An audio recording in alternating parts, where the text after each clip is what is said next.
What I find very peculiar is that in the past, what seems to be a decade, people started using the term wine snob as an endearing term of some sort. So people can call a family member or a friend, oh, he's such a snob or she's such a wine snob, simply because that person likes wine and likes talking about wine. And to me, that is not at all what wine snobism is. Matter of factly, I make myself very loud and clear kind of voting against wine snobism in the industry. And I call myself a non-snob wine educator as well. So I really am not very happy with this endearment of a term wine snob. So let's figure out in this video today who wine snobs are, what characteristics a wine snob may have, and also why are they off-putting and why are they perceived negatively by others so that we don't make those mistakes. First of all, what a sad world would that be if there was no wine? Quite honestly, I have no intention of stopping drinking wine anytime soon. This is for fun only. A typical definition of a wine snob is a person who takes a very particular and often elitist approach to wine appreciation. And a lot of times, wine snobs do have very deep knowledge of wine history, wine production methods, the growing techniques, the varieties of the grapes, everything that wine production and just wine entails in general. However, it's their attitude and the way that they present it that makes it a little bit different and standoffish. Let's go over 5 typical characteristics of a wine snob. And the first one is that they're knowledgeable but overly critical. So here, when it comes to that extensive wine knowledge, wine snobs often have a very deep understanding of wine, including its production, regions, grape varieties, tasting notes. However, they can be very critical of wines that do not meet their high standards or personal preferences for that matter. And very often they kind of dismiss wines that are cheaper or wines of mass production or just wines that they don't like specifically. Another characteristic of a wine snob is their preference for expensive and rare wines. And here, when it comes to high-end wines specifically, that's where wine snobs usually gravitate towards. They're rare, they're expensive, the exclusive wines, believing that those are inherently superior just because of that. Now, they often are disdain for popular brands. They make it look unattractive, and they look down at the wines that are popular, widely accessible, kind of equating the price and the rarity to the quality of the wine, which is not always the case. The third characteristic of a wine snob is very common, and that's their very specific tasting language.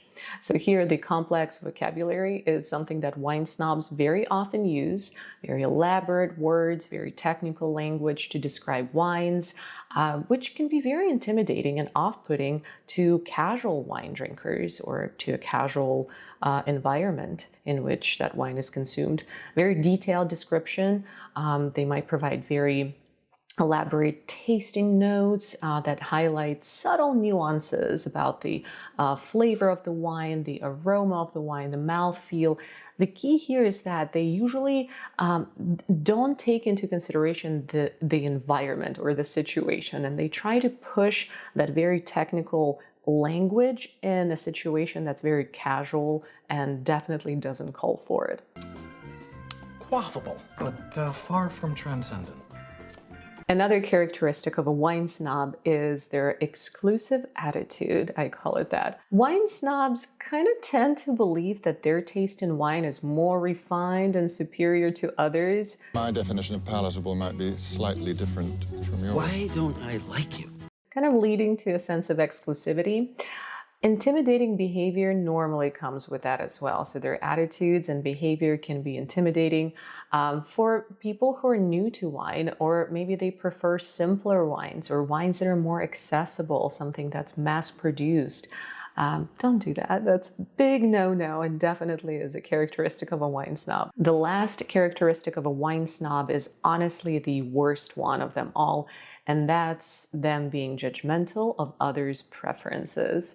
So they might judge or even belittle sometimes others' wine choices, particularly if those choices include wines that are considered to be a bit lower quality or maybe mass produced.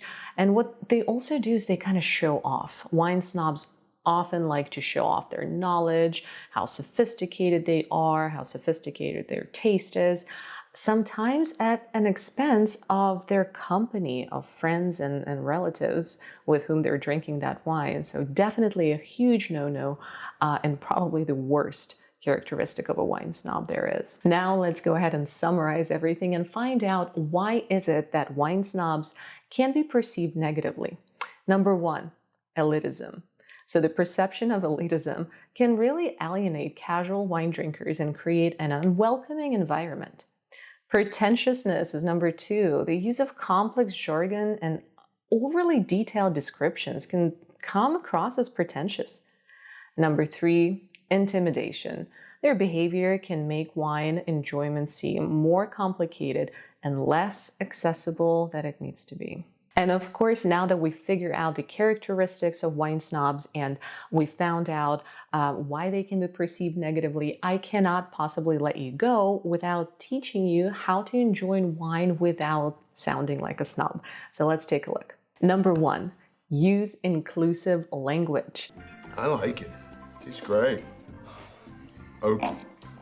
Use very simple language when describing wines, accessible language. I advocate so hard for people using normal words and something interesting and almost everyday language to describe the wines that they're drinking. It may sound a little silly, but read your audience. And if you're not enjoying wines with other sommeliers or wine lovers whose knowledge of wine really matches yours, just use simple terms. Number two is open-mindedness. So here, definitely open your mind to trying wines with different price tags coming from different regions.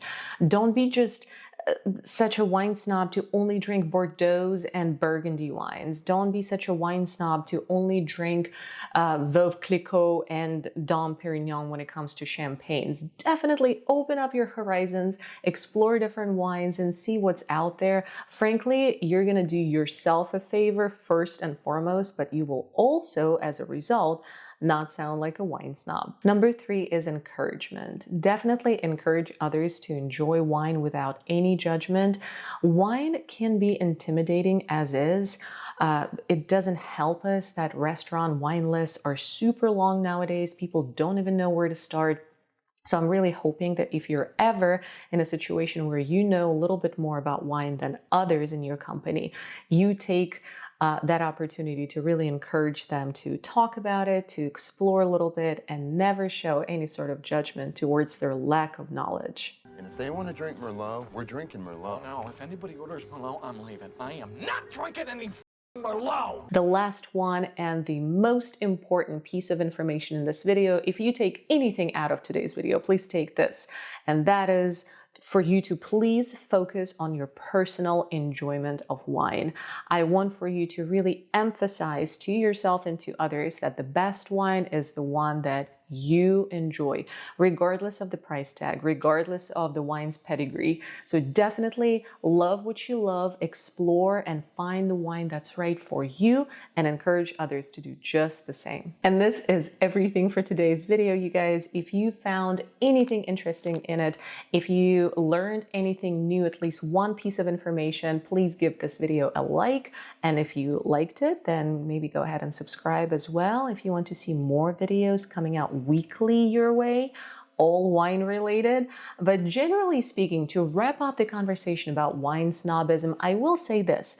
Generally speaking, wine snobs do have a pretty deep knowledge about wine. It's their attitude that's off-putting and that spoils things for them. So don't make those mistakes. There's nothing to be bragging about. You know a lot about wine. Woo, that's great. Treat people with respect and don't be diminishing towards their lack of knowledge. Don't just anticipate for everyone to know as much about wine as you do. I mean, that's cool, but don't be standoffish about it.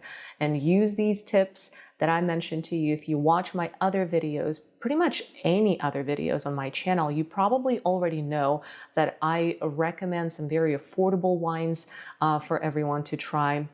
It's not the big price tag. It's not the big brand name that brings us quality all the time. So the exploration is the name of the game here. Try them all, see what works for you, and don't be a stickler. Thank you all so much for watching. Until next time, cheers.